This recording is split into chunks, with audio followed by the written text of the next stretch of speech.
مجھے وصیت فرمائیے. تو آپ صلی اللہ علیہ وسلم نے اپنی زبان مبارک کو پکڑ کر فرماتے ہیں کہ کف علیک ھذا، اس کو اپنے کنٹرول میں رکھنا.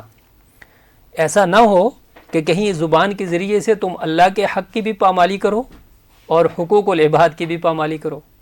اور پھر دوسری چیز دیکھیے کہ یہ اللہ تعالیٰ کی کتنی وسیع و نظری ہے، وسیع و ظرفی ہے، کہ جس طرح اللہ کے رسول نے فرمایا کہ یہ آسمان جو دنیا ہے، آسمان دنیا، اس کے اوپر جو فرشتوں کی تعداد ہے وہ اس قدر ہے کہ یہ آسمان دنیا جو ہے یہ آوازیں نکال رہا ہے کہ بعض اوقات خدشہ ہوتا ہے کہ کہیں یہ اللہ کی بندگی اس انداز سے وہ اللہ کی نوری مخلوقات کر رہی ہیں. لیکن اللہ تعالیٰ نے بندوں کو اپنی نیابت عطا کی ہے، فرشتوں کو نہیں کی. نیابت عطا کی ہے تو اللہ نے انسانوں کو کی ہے. تو اللہ تعالیٰ نے انہی فرشتوں کو کہا کہ اس آدم کو سجدہ کریں. اور پھر نبی اکرم صلی اللہ علیہ وسلم معاذ بن جبل کو کیا کہہ رہے ہیں؟ کف علیک ھذا، کہ ہم نے دیکھنا یہ ہے کہ ہم حقوق العباد کی تو بات کرتے ہیں، لیکن کیا ہم نے کبھی سوچا ہے کہ یہ زبان تو دینے والی رب کی ذات ہے. اس زبان کے ذریعے سے میں اللہ کے حق کی حق تلفی تو نہیں کر رہا ہوں. یہ ہاتھ تو اللہ نے دیا ہے، اس کو کہیں ظلم کے لیے آگے بڑھا تو نہیں رہا ہوں یا ظالم کا ہاتھ روکنے کے لیے بڑھا رہا ہوں. یعنی دیکھیے کہ اللہ کے رسول صلی اللہ علیہ وسلم فرماتے ہیں کہ ینصر اخاک ظالما او مظلوما، اپنے بھائی کی مدد کرو چاہے وہ ظالم ہو یا مظلوم ہو. تو لوگوں نے عرض کی کہ یا رسول اللہ مظلوم کی مدد تو سمجھ آتی ہے، ظالم کی مدد کیسے کریں؟ تو اللہ کے رسول نے فرمایا ظالم کو اس کے ظلم سے روکنا یہ اس کی مدد کرنا ہے. یعنی گویا کہ انسان یہاں پر اللہ کے دیے ہوئے اس قانون کو پامال نہیں کر رہا بلکہ اس کے حق کو ادا کر رہا ہے اپنے ہاتھ کے ذریعے سے. پھر اس کے بعد دیکھیے کہ اللہ تعالیٰ نے یہ دل دیا ہے. یہ دل کیا ہے؟ اللہ کے رسول نے فرمایا کہ یہ دل رحمان کا مسکن ہے، اللہ کا مسکن ہے. اگر اس رحمان کے بجائے تم شیطان کو اس کے اندر بسا لو گے، جو دنیا کی قدرت، بغض، عداوت وہ اپنے دل کے اندر بسائے رکھو گے، تو پھر تو اللہ نہیں رہے گا، پھر رحمان کا مسکن تو وہ نہیں رہا، وہ تو شیطان کا مسکن ہو گیا. تو اب دیکھیے کہ یہ جو دل ہے یہ اللہ کی دی ہوئی نعمت ہے کہ نہیں؟ اگر اس دل کے اندر، آپ کے دل کے اندر اللہ کی محبت ہے تو گویا کہ آپ اللہ کے حق کو ادا کر رہے ہیں اپنے دلی انداز کے ذریعے سے. جس طرح قرآن کے اندر ہے والذین آمنوا اشد حبا للہ، جو ایمان والے ہیں وہ اللہ سے شدید ترین محبت کرتے ہیں. پھر وہ یہ نہیں دیکھتے کہ میرے پاؤں کے اندر کچھ بھی نہیں ہے، میرے سر پہ کچھ نہیں ہے، میرے لیے گھر نہیں ہے، میرے دونوں ہاتھ نہیں ہے، میرے دونوں پاؤں نہیں ہیں. وہ دیکھیں نا موسیٰ علیہ السلام جب کوہ طور پہ جا رہے تھے تو راستے کے اندر ایک بندہ ملا جو ریت کے اندر دھنسا ہوا تھا. تو اس نے کہا کہ جی آپ کا کوئی پیغام ہے؟ تو اس نے کہا جی اللہ سے جا کر کہنا کہ یہ میرے ساتھ کیا عشر کیا ہوا ہے کہ میں آدھا ننگے بدن ہوں اور آدھا جو ہے نا وہ ریت کے اندر دھنسا ہوا رہتا ہوں. تو جب وہ اللہ تعالیٰ کے پاس گئے تو اللہ تعالیٰ نے کہا کہ اس میرے بندے کو جا کر کہو کہ آپ اللہ کا شکر ادا کریں. تو جب موسیٰ علیہ السلام واپس آئے تو اس کو کہا کہ اللہ کا پیغام یہ ہے کہ آپ اللہ کا شکر ادا کریں. تو اس نے کہا جی میں کیسے شکر ادا کروں، میں جسم میرا وہ ہے جو ننگا ہے اور اپنی سطر کو ڈھانپنے کے لیے میں نے ریت کا سہارا لیا ہوا ہے. اتنی دیر میں آندھی طوفان آئی اور وہ بھی اڑا کے لے کے چلی گئی. اب دیکھیے کہ اللہ تعالیٰ نے تو انسان کو پیدا کیا ہے، پھر دیکھیے کہ اللہ تعالیٰ نے اس شکر کے جو جذبے کو ہے وہ اپنے حق اور اپنے بندوں کے حقوق کے ساتھ کس طریقے سے منطبق کر دیا ہے. من یشکر الناس یشکر اللہ، جو لوگوں کا شکر ادا کرتا ہے وہ اللہ کا شکریہ ادا کرتا ہے. تو اگر اللہ کے حقوق کو ہم دیکھیں تو نوح علیہ السلام کو دیکھیے، یعنی متعدد مثالیں قرآن کریم کے اندر اللہ تعالیٰ قدم قدم پر کہہ رہا ہے یا ایھا الناس اعبدوا، اے لوگو اللہ کی بندگی کرو. اگر اللہ تو چاہے تو وہ لفظ کن کے ساتھ اگر زمین کو بنا سکتا ہے، آسمان کو بنا سکتا ہے، ہواؤں کو چلا سکتا ہے، سمندروں کو بنا سکتا ہے، دریاؤں کو بہا سکتا ہے، تو وہ لفظ کن کے ساتھ تو ہماری شکلیں بھی بگاڑ سکتا ہے. لیکن اللہ تعالیٰ نے مہلت دی ہوئی ہے اس حضرت انسان کو بالخصوص. دیکھیے کہ کائنات کے اندر جتنی چرند پرند چیزیں ہیں وہ سب اللہ کی تسبیح کر رہے ہیں کہ نہیں؟ اللہ خود قرآن کے اندر کہہ رہا ہے کہ افغیر دین اللہ یبغون ولہ اسلم من فی السماوات والارض وطوعا وکرہا والیہ یرجعون. ہر چیز چاروں ناچار اللہ کا شکر ادا کر رہی ہے، اللہ کا حق ادا کر رہی ہے، وہ اللہ کی بندگی کر رہی ہے. لیکن اگر اللہ کے حق سے اگر غافل ہے تو وہ صرف انسان ہے. اور اسی لیے اللہ تعالیٰ نے سورہ نساء کے اندر اس حضرت انسان کو خلق الانسان ضعیفا کہہ کے پکارا کہ میں نے انسان کو کمزور پیدا کیا ہے. اس کی کمزوری کے باوجود اللہ انسان کو یہ کہہ رہا ہے کہ اے لوگو میری بندگی کرو. اور پھر سورہ نوح کے اندر اللہ تعالیٰ کیا فرماتے ہیں، ما لکم لا ترجون للہ وقارا. کس خوبصورت انداز کے ساتھ اللہ کہہ رہا ہے. اگر فرض محال کہ ہمارے کسی دفتر کا کوئی HOD ہے یا ڈین ہے یا کوئی سربراہ ہے، وہ اگر اپنے نیچے والے ملازمین کو آ کر ایک کوئی بات کہے، دوسری تیسری چوتھی دفعہ بات کہتا رہے، اور وہ ہر دفعہ اس کو ایوائڈ کرتے رہیں، اس کے حکم کی پامالی کرتے رہیں اور اس کے حکم کو نہ تسلیم کریں، تو وہ بیچارہ بڑے عاجزانہ انداز کے ساتھ اگر آ کر کہے کہ یار میں آپ کا سربراہ ہوں، آپ کے دل کے اندر میری اتنی وقت اور اتنی وہ عزت نہیں ہے، تو اگر کوئی سمجھدار ہوا یا زندہ دل ہوا تو اس کی تو نظر جھک جائے گی. لیکن اگر جو تکبر اور غرور اور گھمنڈ کے اندر زندگی گزارنے والا ہو تو وہ کہے گا دیکھا ہے ڈر گیا مجھ سے. تو اللہ قرآن کے اندر نوح علیہ الصلاۃ والسلام کی ساری قوم کو مخاطب کرنے کے بعد یہ کہہ رہا ہے فَقُلْتُ اسْتَغْفِرُوا رَبَّكُمْ إِنَّهُ كَانَ غَفَّارًا يُرْسِلِ السَّمَاءَ عَلَيْكُمْ مِدْرَارًا وَيُمْدِدْكُمْ بِأَمْوَالٍ وَبَنِينَ وَيَجْعَلْ لَكُمْ جَنَّاتٍ وَيَجْعَلْ لَكُمْ أَنْهَارًا مَا لَكُمْ لَا تَرْجُونَ لِلَّهِ وَقَارًا. یعنی کیا تمہاری نظروں کے اندر اللہ کی اتنی عزت و قدر و منزلت نہیں ہے کہ سب کچھ اللہ دے رہا ہے، بارشیں بھی برسا رہا ہے، تمہیں اللہ تعالیٰ اولاد بھی دے رہا ہے، بیٹیاں بھی دے رہا ہے، بیٹے بھی دے رہا ہے، اور سب سے بڑھ کر اگر اللہ تعالیٰ نے یہ انسان کو آنکھ دی ہوئی ہے، اب دیکھیے کہ یہ آنکھ ہے، اس سے ہم اللہ کا حق کیسے ادا کر سکتے ہیں؟ یہ آنکھ تو اللہ نے دی ہے نا. یہ اگر وہ اس کی بینائی کو سلب کر لے تو میں اور آپ کیا کر سکتے ہیں؟ پوری دنیا کو اکٹھا کر لیں، ہم اس ایک آنکھ کی ایک نظر کو ہم پورا نہیں کر سکتے. لیکن اللہ قرآن کے اندر یہ کہہ رہا ہے اُسِیرُوا فِی الْأَرْضِ فَانْظُرْ کَیْفَ کَانَ عَاقِبَةُ الْمُکَذِّبِینَ، میری زمین کے اندر چلو پھرو اور دیکھو کہ جھٹلانے والوں کے کیا انجام ہوئے. یعنی گویا کہ یہ اللہ تعالیٰ نے جو نظر دی ہوئی ہے هل یستوی الاعمی والبصیر، کیا دیکھنے والے اور نابینا جو لوگ ہیں وہ برابر ہو سکتے ہیں؟ کبھی نہیں ہو سکتے.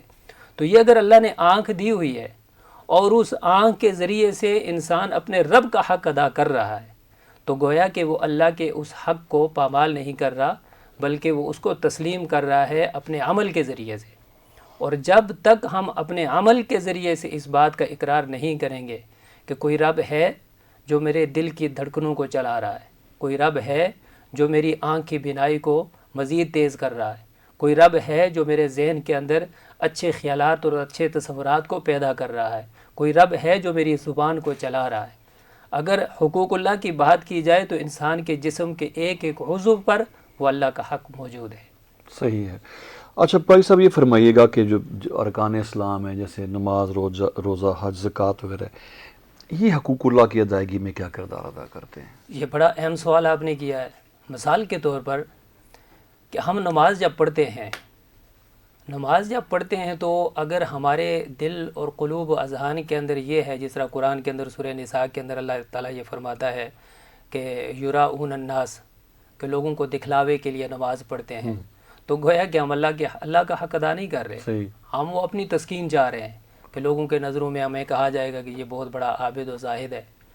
اسی طریقے سے اگر ہم روزہ رکھ رہے ہیں، اور روزہ ایک ایسی عبادت ہے کہ جو پوشیدہ عبادت ہے، وہ اللہ اور انسان کے درمیان ایک معاہدہ ہے، اور اگر اس معاہدے کو انسان خفیہ طور پہ توڑنے کی کوشش کرتا ہے تو گویا کہ وہ اللہ کے حق کو جانتا ہی نہیں ہے.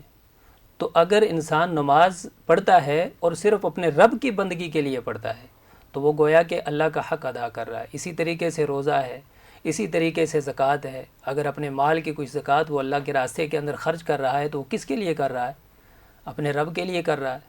اس کا مطلب یہ ہے کہ اس کے دل کے اندر یہ چیز ضرور ہے کہ یہ اللہ کا حق ہے جو میں اللہ کے بندوں پر خرچ کر کے اس کا حق ادا کر رہا ہوں. اسی طریقے سے اگر حج ہے، انسان صاحب حیثیت ہے، صاحب استطاعت ہے، اس کو اللہ تعالیٰ نے مال و متاع سے نوازا ہوا ہے، اور وہ حج کر کے وہاں پر جا کر کیا کہنا چاہتا ہے کہ اللہ لبیک اللہم لبیک لا شریک لک لبیک، دو کپڑوں کے اندر لپیٹ کر اپنے آپ کو پیش کر رہا ہے کہ اللہ دین جو میری دلوں کے اندر ایک ایک دھڑکنیں تو نے دی ہے، مجھے جو جسم دیا ہے، شعور دیا ہے، علم دیا ہے، بینائی دی ہے، سماعت دی ہے، بصارت دی ہے، کچھ بھی دیا ہے، یہ تیری عطا ہے، اور میں تیرے در کے اندر حاضر ہو گیا ہوں.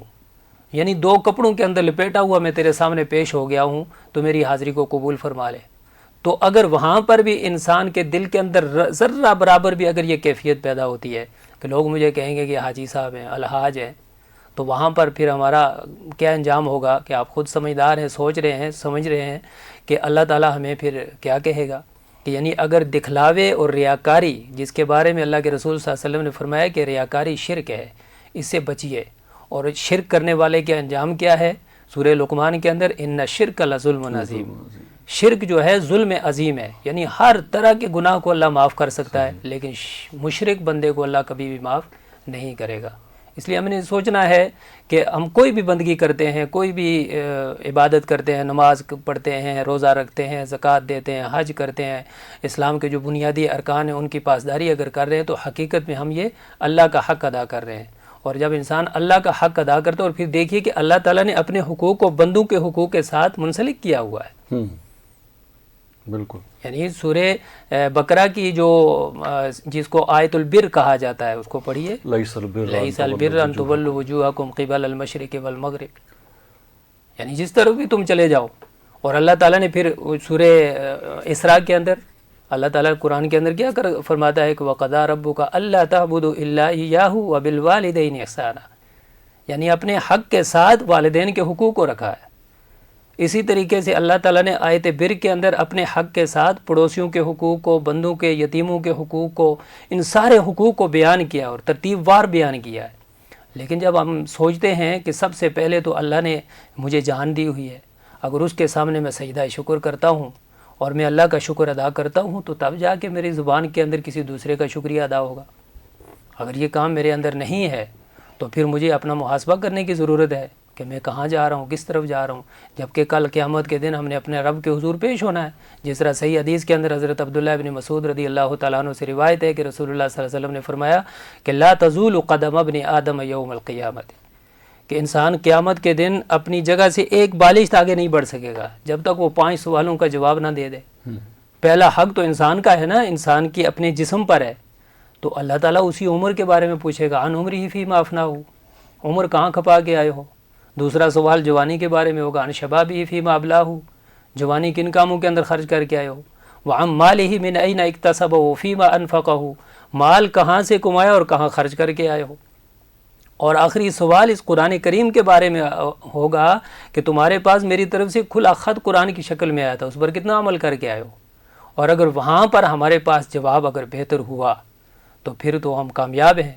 اگر وہاں پر اس دنیا کی دوڑ کے اندر، آج کے دور کے انسان کی ایک ہی ہے دوڑ، تیری دیوار سے اونچی میری دیوار ہو، اگر دیواریں اونچی کرنے کے چکروں میں ہم لگے رہیں گے اور ہماری آنکھوں کے سامنے حقوق اللہ پامال ہوتے ہوں گے، تو اللہ تعالیٰ تو قرآن کے اندر کہتا ہے ان بطش ربک لشدید، میں ڈھیل دیتا ہوں، لن یؤخر اللہ نفسا اذا جاء اجلها واللہ خبیر بما تعملون، ایک مہلت عمل تک انسان کو ڈھیل دیتا ہوں، لیکن جب رسی کھینچتا ہوں تو ان بطش ربک لشدید، پھر تیرے رب کی پکڑ بڑی سخت ہے. پھر وہ جب کھینچتا ہے تو بڑے بڑے فرعون اور حامان اور قارون جیسے لوگ بھی اس کے سامنے سرنگوں ہونے کی کوشش کرتے ہیں.